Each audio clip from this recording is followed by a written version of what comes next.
32 सेवा अपराध हैं, इनसे बचना चाहिए। पहला है सवारी पे चढ़ करके भगवान के दर्शन करने जाना।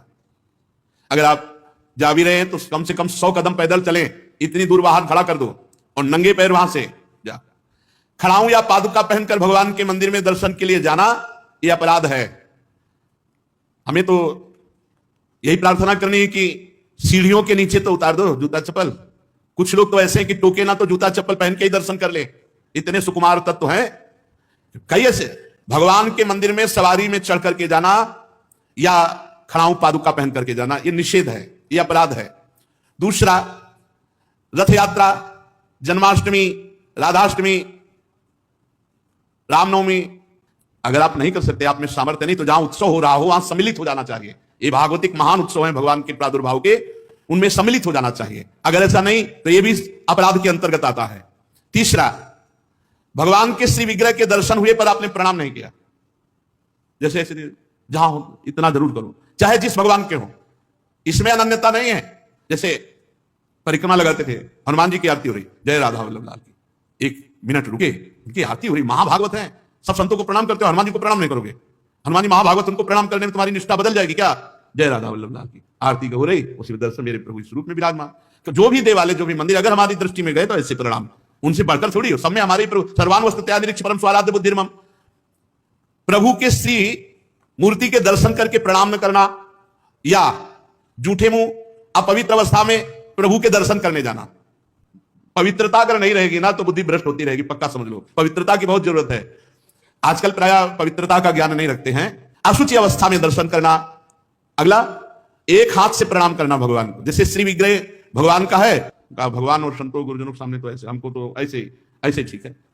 ये राजकीय विभाग में चलता है, भगवत विभाग में ऐसे चलता है।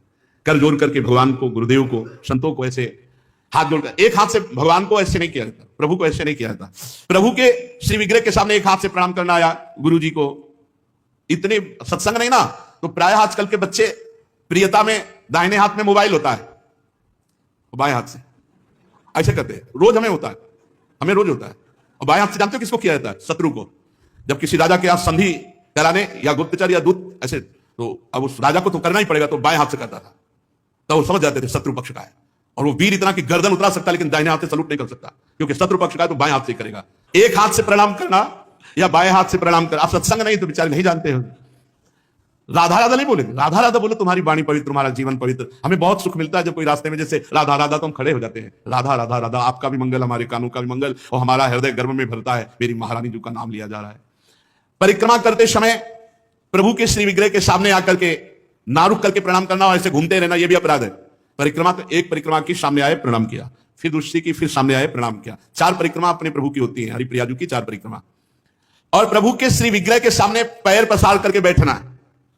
प्राय जिनको सत्संग नहीं मिला वैसा, राधा वल्लभ जी में जैसे वो बारंडा है ना सामने, चौका से ऐसे बैठ के पैर ऐसे, अपराध है। प्रभु के सामने पैर लंबे करके या ऐसे पैर घुटनों में बांध करके बैठना। प्रभु के श्री विग्रह के सामने दोनों घुटनों को ऊंचा करके उनको हाथ से लपेट करके, प्रभु के श्री विग्रह के सामने ऐसे नहीं, या तो हाथ जोड़े खड़े रहो या ऐसे हाथ नीचे कर लो। मतलब एक सौम्य मुद्रा होनी चाहिए। यदि वहां खड़े हो, वैसे उचित हो जाए कि जितनी देर खड़े रहो हाथ जोड़े खड़े रहो प्रभु के सामने। पर जिनको सत्संग नहीं मिला, जिनको ज्ञान नहीं, तो प्राय वो ऐसे खड़े होते प्रभु के सामने।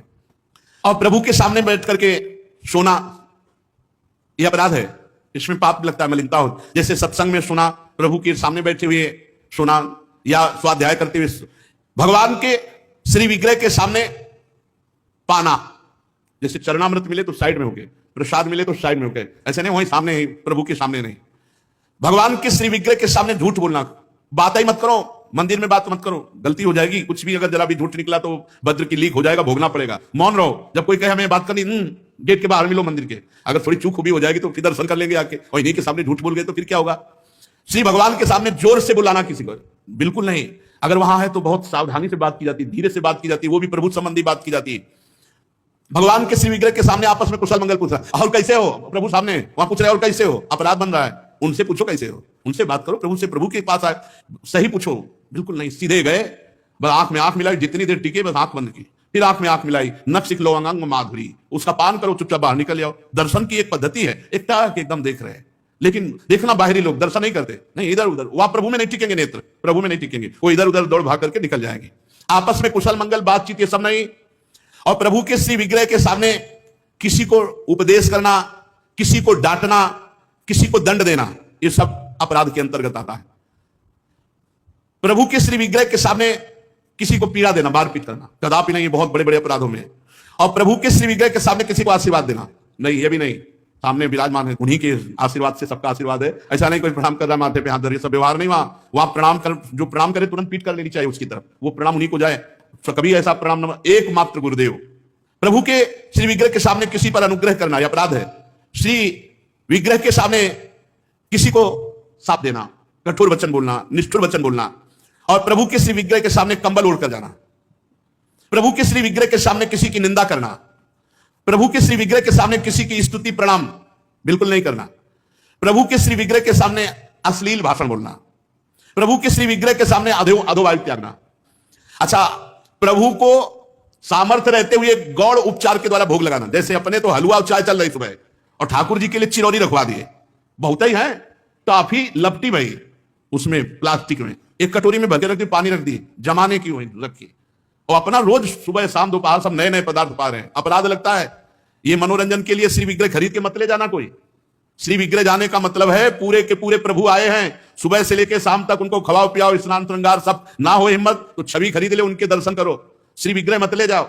श्री विग्रह ले जाओ चाहे गोपाल जी का, चाहे प्रिया प्रीतम जी का, उनकी सेवा करो ऐसे जैसे अपने बच्चे की जाती है। अपना बच्चा अगर नहीं पवाएंगे तो भूखा रहेगा, नहीं स्नान कराएंगे तो वैसे, नहीं सहन कराएंगे तो नहीं सहन करेंगे। बोले हम दर्शन के लिए छवि ले जाओ, श्री विग्रह मत ले जाओ। श्री विग्रह ले जाने का मतलब है कि अष्टयाम सेवा, कम से कम अष्टयाम सेवा में नहीं आप पहुंच पा रहे हैं, पूरी सेवाएं कर पा रहे हैं, तो सुबह मंगला और श्रृंगार और भोग लगा दिया, जाओ। फिर शाम क्या है तो आरती कर दी, फिर भोग लगाया, दूध पिलाया, सहन कराया, इतना तो होना ही चाहिए। अब आप तो खाते हैं अच्छे अच्छे पदार्थ, तो ठाकुर जी के आगे प्लास्टिक में लपटी हुई टॉफी रख दी या चिरौरी रख दी।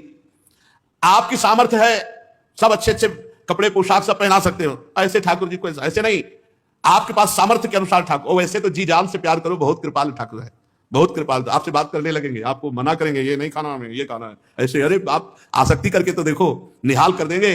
और अभी आप यहां पवा, फिर वो आपको अपने यहां ले जाके पवाएंगे, और ऐसा पवाएंगे कि निहाल हो जाओगे।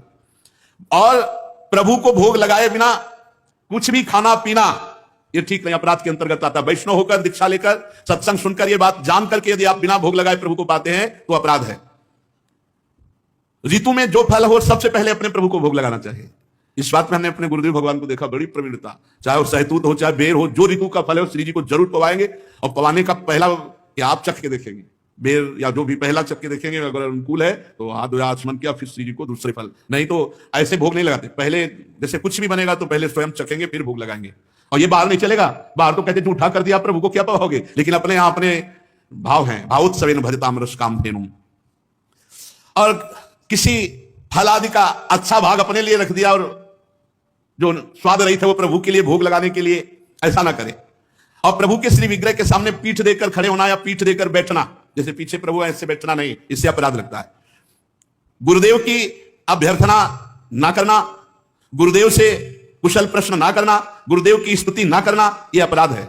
अपने मुख से अपनी प्रशंसा करना यह अपराध है। किसी भी देवता की निंदा करना यह अपराध है। भगवत मार्ग में अपने आराध्य देव के सिवा अन्य कोई आश्रय, अन्य कोई बल, अन्य कोई आशा, ये सब कलंक के समान है। यदि हम अन्य आस भरोस अवलंबन छोड़ पाए तो हमें कुछ नहीं करना भगवत प्राप्ति के लिए। सच्ची मानिए, ये अन्य जो स्वीकृति है यही हमको तो भगवत विमुख की है। हमारा स्वरूप ही भगवत स्वरूप है। ये पांच भौतिक हमारा स्वरूप थोड़ी है, ये अंतःकरण हमारा स्वरूप थोड़ी है, ये स्वभाव हमारा नहीं है, ये प्रकृति का है। यही अन्य आश्रय हमें भय प्रदान करता है। जब तक भय है तब तक न शुद्ध भक्ति है और न शुद्ध ज्ञान है। ज्ञान हो जाने पर एक ब्रह्म के सिवा कुछ है नहीं तो किससे भय। भक्ति हो जाने पर अपने प्रभु के सिवा कोई है नहीं तो किससे भय। प्रहलाद जी ने नरसिंह भगवान से किंचन मात्र भी कोई भय नहीं माना, सब भयभीत थे, पर प्रहलाद जी नहीं। अपने प्रीतम से क्या भय, चाहे वो सौम्य रूप में हो या घोर रूप में हो या भयावह रूप में हो, है तो मेरे प्रीतम, फिर भय कैसा। तो हमें जो भय, शोक, चिंता, अपने कल्याण की फिक्र, इसका मतलब है अभी भागवतिक बल जागृत नहीं हुआ, अन्य कोई बल है, अन्य कोई आश्रय है, अन्य में ये शरीर भी है, अन्य में शरीर की क्रियाएं भी हैं, अन्य में अंतःकरण है, अंतःकरण के संकल्प निश्चय चिंतन स्वीकृति आदि, अन्य में स्वभाव भी है। ये मेरा नहीं है, मेरे तो सिर्फ प्रभु हैं और जो मेरा स्वरूप है वो प्रभु में ही है। ये बात समझ में आ जाए तो बिल्कुल विश्राम है, अभी विश्राम है। भगवत प्राप्ति के लिए जो क्रियाओं का आदेश दिया गया है शास्त्रों में, वो निष्क्रिय आप हैं यह अनुभव करने के लिए, ना कि क्रियाओं से भगवत प्राप्ति होती है। आपका स्वरूप निष्क्रिय है, आप निरंजन है, माया रहित है, यही अनुभव कराने के लिए सत्क्रियाएं की जाती हैं, क्योंकि सत्क्रिया निर्मलता प्रदान करती है। जहां अंतःकरण निर्मल हुआ, शांत हुआ, वहीं अपने स्वरूप का अनुभव होने लगता है। इसलिए अन्य बल तो छोड़ दीजिए, बस ये समझना है अन्य बल का मतलब किसी व्यक्ति वस्तु स्थान का नहीं, शरीर का भी नहीं, अपनी क्रियाओं का भी नहीं, अपनी सोच का भी नहीं। ये बात अगर समझ में आ रही हो तो बहुत शुद्ध शरणागति अभी हो जाए। हमारी क्रियाओं का क्या बल, कभी सत्क्रिया होती कभी असत क्रिया। हमारे अंतःकरण की सोच का क्या बल, कभी सत सोच होती कभी असत। हमारे स्वभाव का क्या, कभी सौम्य कभी क्रूर, कभी उदारता कभी कंजूसता। इसका क्या, हमें अपने प्रियाजू के स्वभाव, प्रियाजू के प्रभाव, प्रियाजू का बल, प्रियाजू का आश्रय, बस। फिर देख लो आप कैसा आनंद आता है। अभी ऊपर हम साधुकों से कह रहे थे, प्रभु दिमाग को पकड़ लेते हैं, प्रभु अंतःकरण पर अधिकार कर लेते हैं, अपना अस्तित्व ही खत्म। कैसा अनुभव आनंद का होता होगा जब अहम का पूर्ण विसर्जन भगवान के चरणों में हो गया, प्रिया प्रीतम के चरणों में हो गया। ये बात समझिए, भगवत प्राप्ति बहुत सहज, सरल, अनायास, बिना प्रयास के अनुभव में आने वाली वस्तु है। हमारे को लगता है बहुत प्रयास करके भगवत प्राप्ति कर लेंगे तो उसमें हमारा शारीरिक बल, बौद्धिक बल, क्रिया बल, इनकी पहुंच नहीं है परमात्मा तक। इनकी पहुंच, ये सब असत है। असत से की हुई क्रियाएं इस सत परमात्मा में प्रतिष्ठित नहीं कर सकती, तो इनसे उदासीन नहीं होना, ये करना है, पर बल प्रियाजू का। हमारा जितना भी मंगल होगा वो हमारे आराध्य देव से होगा। शरीर बिना क्रिया के नहीं रह सकता, इसलिए सत्क्रियाएं कर रहे हैं। इनका कोई हमें फल या इनकी कोई फलवृत्ति की आकांक्षा ऐसी नहीं है। श्रीपाद प्रबोधानंद जी महाराज इसी भाव को लेके कह रहे हैं, हरि भक्ति महम न कामये मम मुक्ति प्रतिभाति सुक्तिवत नयने न निपीय राधिका रति कुंजई रति मंजुलम बनम। बहुत समझने वाली बात है। मुझे हरि भक्ति की भी कामना नहीं, हरि भक्ति महम न कामये, मुझे भगवान की भक्ति की भी कामना नहीं। मम मुक्ति ही प्रतिभाति सुक्तिवत, मुझे मोक्ष तो सीपी की तरह दिखाई दे रहा है, कुछ नहीं है, कोई सुख नहीं है। लो